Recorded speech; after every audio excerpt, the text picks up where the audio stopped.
agreed to meet with Noreen, and then later when U.S. officials, including 78 members of Congress, personally called for Andrew's release. Although local authorities haven't been able to produce a scrap of evidence tying the Brunsons to a terrorist organization, he still faces up to 35 years in a Turkish jail. The concern, insiders say, is that authorities will try to keep Brunson in the country to use as a bargaining chip with the president. In the trial that started today, Brunson told the court, "I don't accept any of the allegations or accusations. I did not engage in any illegal activity. I had no relations with anyone engaged in such activity. I am a Christian pastor. I did not join an Islamic movement. Their aims and mine are different." When Andrew did take the stand, he was almost certainly comforted by the presence of two key U.S. leaders, Ambassador at Large for Religious Freedom Sam Brownback and Home State Senator Tom Tillis, Republican, North Carolina. Both men flew to Turkey to attend the trial and add to the growing international pressure for Brunson's release. Days earlier, a man who could be the most instrumental player in Andrew's release was sitting in a hearing of his own. Unfortunately for Mike Pompeo, Trump's pick for Secretary of State, he was being interrogated not on his ideas for helping prisoners like this pastor, but about his views on sexuality. On the eve of America's targeted missile strike on Syria, Senator Cory Booker's Democrat New Jersey biggest concern wasn't the threats our nation is facing, but whether Pompeo shared his radical LGBT agenda. To his credit, Mike stood his ground, refusing to let the Democrats' new litmus test for public service rattle him. Of course, conservatives have watched this new McCarthyism evolve in confirmation hearings from Russell Vogt to Amy Barrett. We've seen our own prophecies about the fallout over same-sex marriage come true in every public servant who's marginalized from mainstream views. The only difference in the left's hostility is that now Democrats are done hiding it. As Daniel Davis points out in the Daily Signal, in the world of Cory Booker, there is no place for Mike Pompeo except perhaps in re-education class, certainly not in the cabinet. This sort of social ostracization and occupational discrimination was coming, but liberals long denied it. They assured us that same-sex marriage would make the world more tolerant, that conservative holdouts would have nothing to fear, and that the progressive future would have a place for everyone. These liberals either failed to see just how coercive their movement would become, or they knew better and were just placating America while cultural changes gained steam, and then jumped on board the train. Even more amazingly, Pompeo's views are completely mainstream. In fact, he was such a consensus choice for CIA director last year that more than a dozen Democrats voted for him. Now those same people, like Senator Tim Kaine, Democrat Virginia, are using their animus as an excuse to pull the rug out from an excellent candidate that even the Washington Post urges the Senate to confirm.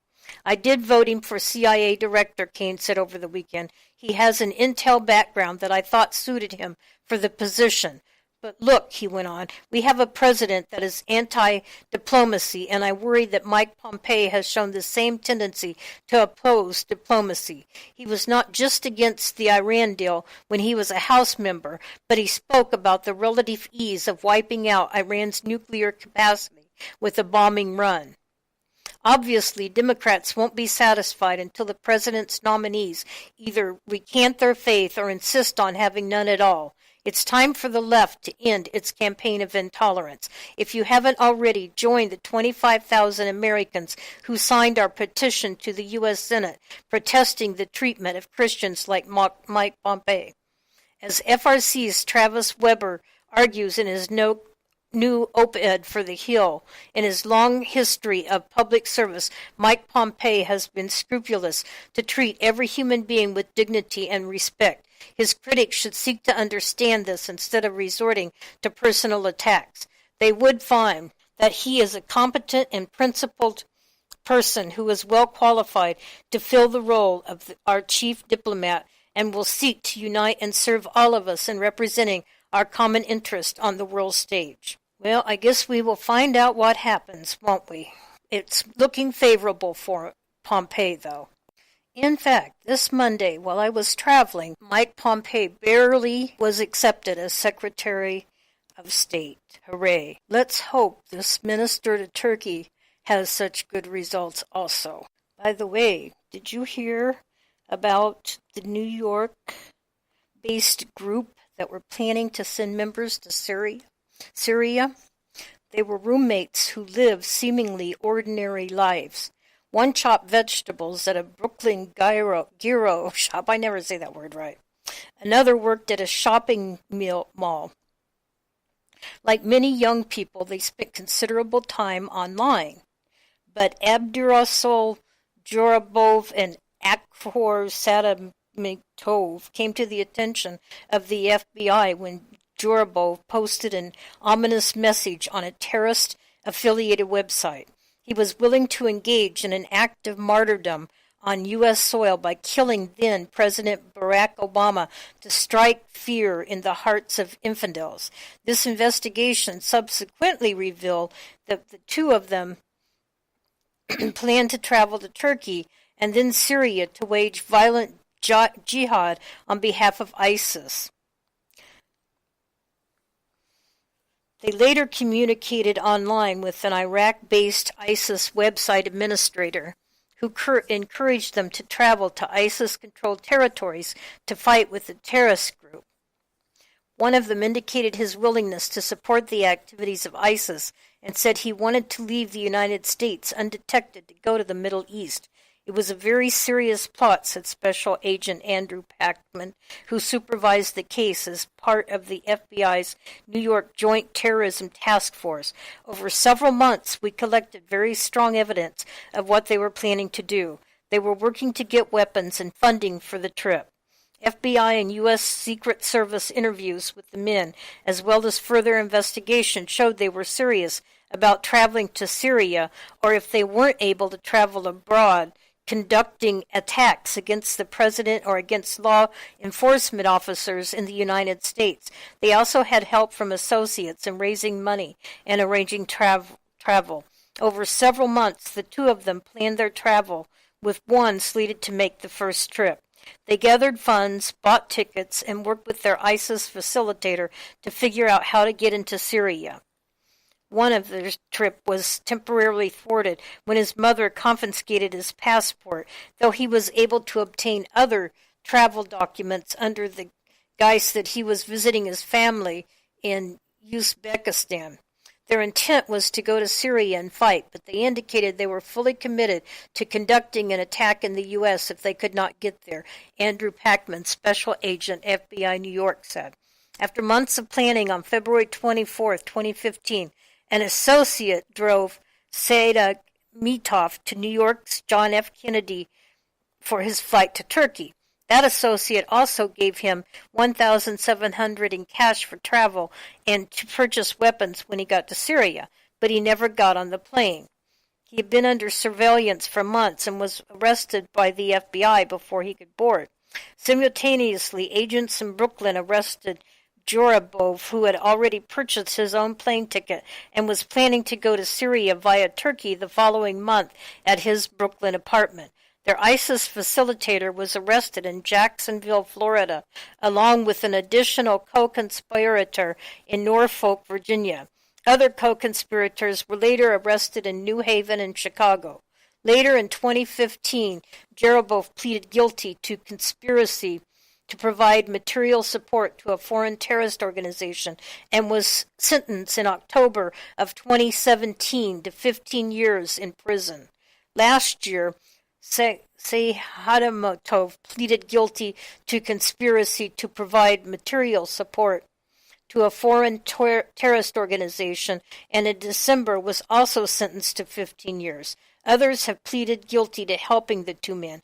Their intent was to go to Syria and fight, but they indicated that they were fully committed to conducting an attack in the U.S. if they could not get there, Packman said. Stopping the would-be terrorists was a team effort involving FBI field offices across the country, as well as the New York City Police Department and the Secret Service. Considering the huge scope of this investigation and the threat they posed, it was one of the most meaningful cases of my career to be a part of the team that investigated this serious threat, Packman said. This was a true task force investigation, and we were on the front lines of identifying and stopping aspiring ISIS fighters. Now, I personally think that when we know someone is an ISIS fighter, we should put them in prison for life or send them to Syria and keep them there, never letting them have entrance to the United States again. I just can't believe that we only give them 10 to 15 years so then they can get out and cause more havoc. Of course, liberals love to claim that it's a myth that armed citizens ever stop mass public shootings, and they're technically right. How can that be, you asked? Well, if an armed citizen stops a shooter right as he begins opening fire and before anyone dies, there technically wasn't a mass shooting that was stopped because the armed citizen prevented it from occurring in the first place. Well, such was the case in Maryland not very long ago when a Great Mills High School student opened fire, injuring 2 students before being the only fatality when an armed school resource officer shot the student. As reported by the Daily Caller, according to St. Mary's County Sheriff Tim Cameron, the school resource officer fired a round at the shooter, who fired a round in return. The shooter is now dead, Cameron confirmed Tuesday morning, and an investigation will determine whether the SRO's bullet struck the shooter. The incident is now over, though the shooter managed to injure 2 students. One of them was in critical condition in the hospital, Cameron said. The SRO was not injured during the incident. The contrast in how this shooting was handled and the recent Valentine's Day shooting at Stoneman Douglas High School couldn't be any starker. Multiple armed officers waited by idly while the massacre at Stoneman Douglas unfolded. There were 17 deaths and 14 injuries at Stoneman Douglas, but only 2 injuries when the SROs did their job when they had guns and could do their jobs. The shooter, who has still not been identified, well, I think he has been now, but at the time that I read this, he had not been when I put my information together. He had been pronounced dead, according to Sheriff Timothy K. Cameron. The sheriff also said there was no question the situation would have been worse if the school resource officer had not engaged the shooter. No kidding. Don't expect to hear that narrative in the mainstream media, though. I know it never came on my news. How about yours? The shooter came packing a handgun instead of an AR-15 and was stopped by an armed guard. So there's nothing for the left to talk about here. So, of course, you won't see it on mainline media. Well, I guess that pretty much stands to reason, doesn't it? The way that that's going these days. It's time to go pay those bills. So let's get that checkbook out and get to it so we can get right back here. I'll see you on the upside. Alrighty then. Sometimes I just really need to hear this song.